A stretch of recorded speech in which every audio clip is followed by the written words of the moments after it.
C'est à travers des images amateurs comme celle-ci que le monde a découvert le soulèvement syrien qui a débuté il y a un an.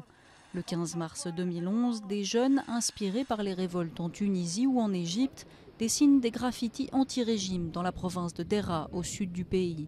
La réponse immédiate et violente du régime de Bachar el-Assad déclenche une vague de manifestations dans tout le pays qui ne s'arrêtera plus.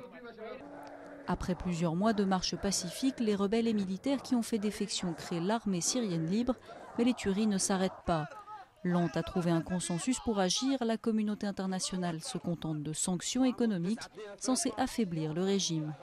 Les sanctions économiques ont été un moyen pour la communauté internationale de montrer qu'elle faisait quelque chose et qu'elle réagissait par rapport à ce qui se passe en Syrie.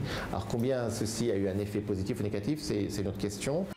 Pendant plusieurs mois, la ville de Homs, bastion de la contestation, résiste aux forces du régime. Le 1er mars dernier, après 27 jours de bombardements continus, le quartier de Baba Amr tombe aux mains de l'armée régulière. Les ONG craignent un massacre.